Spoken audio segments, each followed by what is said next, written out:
चीनी के निर्यात पर पूरी तरह बैन लगा दिया है, जबकि भारत के पास वर्तमान समय में 8 मिलियन टन चीनी गोदामों में रखा हुआ है, अर्थात भारत के पास चीनी की कोई कमी नहीं। तो पूरे चीजों को हम समझते हैं। देखिए, एथेनॉल ब्लेंडिंग मतलब क्या होता है? पेट्रोल में जब इथेनॉल मिला दिया जाता है, इथाइल अल्कोहल, तो उसे मिक्सचर ना बोल के ब्लेंडिंग बोला जाता है। ये फायदेमंद होता है, इससे थोड़ा सा पेट्रोल का पैसे बच जाते हैं। इसमें 85% जो होता है वो पेट्रोल होता है, 15% जो होता है इसमें इथेनॉल होता है। हालांकि भारत सरकार का टारगेट है कि 2025 तक इसे 20% इसमें एथेनॉल मिला देना है, और एथेनॉल मिलाने की क्रिया को एथेनॉल ब्लेंडिंग कहते हैं। ऐसा क्यों किया जा रहा है? क्योंकि भारत के पास बहुत ज्यादा ऑटोमोबाइल इंडस्ट्रीज है। हमारे पास दुनिया में 3rd नंबर पे हम लोग आते हैं ऑटोमोबाइल सेक्टर में। हमारे तरफ भारत में कई अलग अलग टाइप की व्हीकल्स बनते हैं, जिसमें 26 million vehicles per year Bharat में बनाए जाते हैं। इस 26 मिलियन व्हीकल में से लगभग 5 मिलियन व्हीकल्स हर साल 5 मिलियन व्हीकल्स हर साल हम लोग निर्यात कर देते हैं।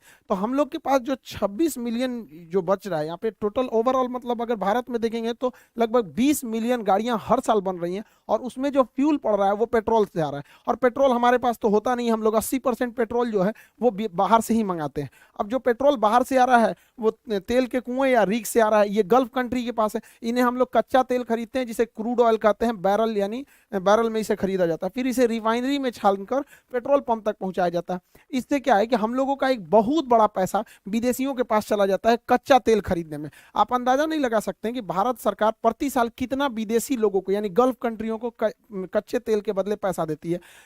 65 बिलियन डॉलर देती है। 65 बिलियन डॉलर कितना हो गया? 50 खरब 41 अरब 17 करोड़ 57 लाख 50 हजार रुपए प्रति साल भारत सरकार का पैसा जाता है। हम लोग टैक्स पेयर का पैसा विदेशियों के पास चला जाता है, जो केवल जमीन से निकाल के पेट्रोल दे देते हैं। अब सोचिए ना, जैसे हम लोग के यहाँ अगर कोई पानी खरीदता 60 रुपया लीटर, तो कितना अमीर हो जाते हैं हम लोग। तो इतना पैसा जाता है। सोचिए, अगर इस पैसे का हम 20% टारगेट रखे हैं कि इसमें पेट्रोल की जगह इथेनॉल मिला देंगे, तो इसका 20% कमी आएगी ना। सोच सकते हैं, निकालते रहिएगा इसका 20% कितना ज्यादा होता है। इसीलिए हम लोग एथेनॉल को कर रहे हैं, और एक बार एथेनॉल सक्सेस हो गया ना, तो 20% की जगह 30% करेंगे, 30% की जगह 50% कर देंगे, और धीरे धीरे करके 80% कर देंगे। तो 80% कर देंगे तो इन लोग को पैसा देने की जरूरत क्यों है? एथेनॉल हम लोग खुद ही बना सकते हैं, ये नहीं बना सकता है एथेनॉल। इन लोग को उतना टेक्नोलॉजी नहीं है। एथेनॉल जो होता है C2H5OH होता है एथेनॉल, इसे इथाइल अल्कोहल कहा जाता है। इसका IUPAC नाम एथेनॉल हो जाता है। शराब बनाने के काम में यही आता है। शराब में भी इथेनॉल ही मिलाया गया रहता है। और जो हम लोग देखते होंगे सैनिटाइजर होता है, उसमें भी देखिएगा 70% इथेनॉल लिखा रहता है। सैनिटाइजर में भी इथेनॉल ही होता है। इसे फर्मेंटेशन यानी किण्वन विधि द्वारा बनाया जाता है, और इसे पेट्रोल में क्या किया जाएगा? मिक्स कर दिया जाएगा। टारगेट है 20% को मिक्स करने का। अगर ये सक्सेस हो गया तो इसे बढ़ा के हम लोग 50% भी ले जा सकते हैं। लेकिन जब बढ़ाएंगे लोग, तो उसके लिए हम लोगों को अपने इंजन में बदलाव करना पड़ेगा, क्योंकि अभी जो हमारी इंजन है वो कंप्लीट डीजल और पेट्रोल पे चलने के लिए डिजाइन की गई है। लेकिन जब हम लोग उसमें एथेनॉल मिलाएंगे तो इंजन में हल्का चेंजिंग करना पड़ेगा। ऐसे इंजन के लिए हम लोग फ्लेक्सिबल इंजन बनाते हैं, और उसमें जो फ्यूल पड़ेगा फ्लेक्सी फ्यूल। तो भारत सरकार काफी सख्त निर्देश देने वाली है कंपनियों को कि उनको एक टाइमलाइन दे दिया जाएगा कि इसके बाद आपको फ्लेक्सी फ्यूल वाले इंजन यानी फ्लेक्स इंजन ही बनाने पड़ेंगे।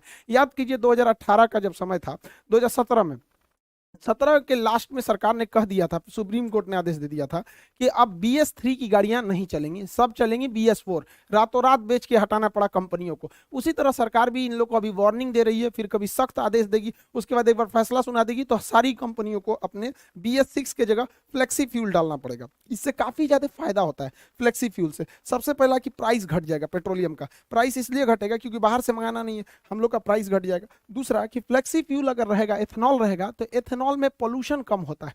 आज जो ग्लोबल वार्मिंग, प्रदूषण की समस्याओं को हम लोग लेके झूल रहे हैं, उनके लिए एक काफी अच्छा ये किफायती रास्ता हो जाएगा हम लोग के लिए एथेनॉल ब्लेंडिंग। और इसके लिए हम लोग को एथेनॉल का प्रोडक्शन बहुत बढ़ाना पड़ेगा। प्रति वर्ष 500 करोड़ लीटर एथेनॉल का उत्पादन करना पड़ेगा। सोचिए 500 करोड़ लीटर। अब इतना एथेनॉल का उत्पादन करेंगे तो रोजगार भी मिलेगा। बाहर अगर अकेले बिहार में 4 से 5 एथेनॉल प्लांट लगा दिए गए, इससे हजारों लोगों को रोजगार मिलेगा। देखिए, रोजगार डायरेक्ट कम दिखता है, इनडायरेक्टली बहुत ज्यादा लोगों को रोजगार दिखता है। तो कहीं पे भी अगर देखिएगा किसी एरिया में अगर वहां 20 भी फैक्ट्री आ गई ना, 20 फैक्ट्री, तो कम से कम 10,000 लोगों को रोजगार मिल जाएगा। तो आप ये मत देखिए कि 500 करोड़ लीटर प्रति वर्ष, इससे डायरेक्टली और इनडायरेक्टली बहुत लोगों को रोजगार मिलेगा, क्योंकि उसका एक पूरी तरह सप्लाई चेन बन जाएगा। कैसे कि एथेनॉल बनता कैसे है? अनाज को सड़ाकर, यानी जो हम अनाज फेंकते हैं ना, उसी को सड़ा के एथेनॉल बना लिया जाता है। तो एक तो वेस्ट बचेगा हम लोग के यहाँ। दूसरा, इसे गन्ना से बनाया जा सकता है, चावल जो टूट जाता है बाजार में सस्ते दाम पर बिक जाता है, किसान का चावल टूट गया तो उसको खुद्दी बन जाता है, तो उसी चावल को सड़ा के ये एथेनॉल बना लेता है। मक्का, मक्का जो है इसका कोई भाव नहीं मिलता है, 6 रुपए किलो किसान का मक्का सरकार को किसान बेचने के लिए मजबूर हो जाए, 6 रुपए किलो। अब उसको ना छुपाया कैसे जाता है, किसानों को बेवकूफ कैसे बनाया जाता है, तो सरकार कहती है हम 6 रुपया नहीं ना खरीद रहे हैं, हम 600 रुपया प्रति 100 kg यानी प्रति क्विंटल खरीद रहे हैं। अजब हाल है भैया, तो 1 रुपया 6 रुपया ना किलो पड़ा, तो किसान को 100 रुपया का भाव कौन सी बताता है, 1 किलो का बताओ ना, आम आदमी को भी समझ में आता कि तब ना लोग सवाल उठाएंगे कि किसानों का इतना दुर्दशा क्यों है। आप सोचिए, आप एक ठो मक्का खरीदिएगा ना, एक ठो ठेला पे से, तो 5 रुपया 10 रुपया का मिलेगा, और किसान से 1 किलो खरीद लिया जाता है, और बेचारा उसको कितना दिया, 6 रुपया किलो, मजबूर है। लेकिन जब इस मक्के का उपयोग किया जाएगा एथेनॉल बनाने में, तो किसान भी अपना बढ़िया दाम में बेचेगा यहाँ पर, क्योंकि इसका प्रोडक्शन होने लगेगा। जौ जौ कोई बोलता नहीं है जल्दी हमारे यहाँ, पराली जो जला दिया जाता है, धान की भूसी जो होती है या फिर जो पुआल होता है जला दिया, तो उसे सड़ा के इथेनॉल बना लिया जाएगा। अब इतना एथेनॉल बनेगा तो रोजगार भी मिलेगा, और हम लोग जो पेट्रोल खरीदते हैं उससे अच्छा हम किसानों से खरीदेंगे। जो पैसा आज हमारा फॉरेन रिजर्व गल्फ कंट्रियों को जाता है पेट्रोलियम के भुगतान करने के लिए, वो पैसा हमारे किसानों के यहाँ जाएगा, किसान आगे बढ़ेंगे, हमारे यहाँ उनके बाल बच्चे पढ़ेंगे, वो भी आगे बढ़ेंगे यहाँ पर, तो ये देश के लिए काफी अच्छा होगा। इसलिए भारत सरकार को इस पर बहुत ज्यादा मतलब प्राइम फोकस करके रखा हुआ है भारत सरकार। लेकिन एक बार जरा अपने दिमाग से सोचिए, ये चीज तो पूरी दुनिया में सक्सेस है और भारत में भी सक्सेस होगी, तो धीरे धीरे गन्ना शिफ्ट हो जाएगा किधर, एथेनॉल प्लांट में, और जैसे गन्ना ज्यादा एथेनॉल प्लांट में शिफ्ट होगा, चीनी का प्रोडक्शन घटेगा, उसका प्राइस बढ़ जाएगा। तो भारत सरकार को एथेनॉल और चीनी दोनों को बैलेंस करके रखना है। इसलिए भारत सरकार ने चीनी के निर्यात पर बैन लगा दिया, कहा कि हम चीनी बेचेंगे ही नहीं, क्योंकि फिलहाल जो चीनी है उसी को हम लोग स्टॉक करके रखेंगे, ताकि हम जो आने वाले सीजन में जो गन्ना निकलेगा उसमें ज्यादातर गन्ने को एथेनॉल प्लांट में भेजा जाएगा। अब ज्यादातर को भेज देंगे, चीनी के लिए नहीं बचेगा। भारत में महामारी हो, पूरा भयानक कम महंगाई है भारत में, चीनियों महंगा हो जाएगा यहाँ पर, इसलिए इस पर निर्यात पर रोक लगाया गया। हालांकि भारत में चीनी का प्रोडक्शन बहुत ज्यादा है, चीनी का प्रोडक्शन 35 मिलियन टन है हम लोग के पास चीनी का प्रोडक्शन। हालांकि इसका उत्पादन जो है वो 27 मिलियन टन है, यानी 8 मिलियन टन एक्स्ट्रा हमारे पास है।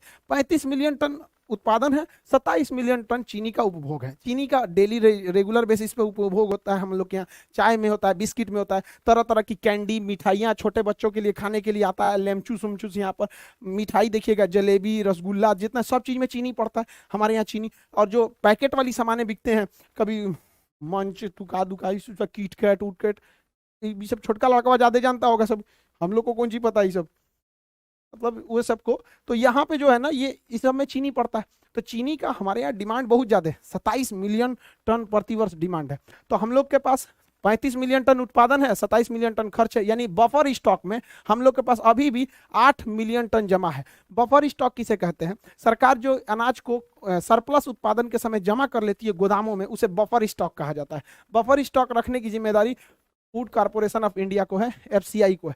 बड़े बड़े गोदाम होते हैं, इसी में रखा जाता है, छोटा मोटा नहीं, बड़ा सा गोदाम होता है, इसे ही कहा जाता है बफर स्टॉक। इसलिए भारत सरकार क्या की है, फ्यूचर प्लानिंग में बैलेंस न गड़बड़ाए महंगाई का और सप्लाई का, इसलिए इस पर बैन लगा दिया गया। अभी आप देखे होंगे चीनी पे बैन लगा दिया गया, गेहूं पे बैन लगा दिया गया, चावल पर बैन लगा दिया, क्योंकि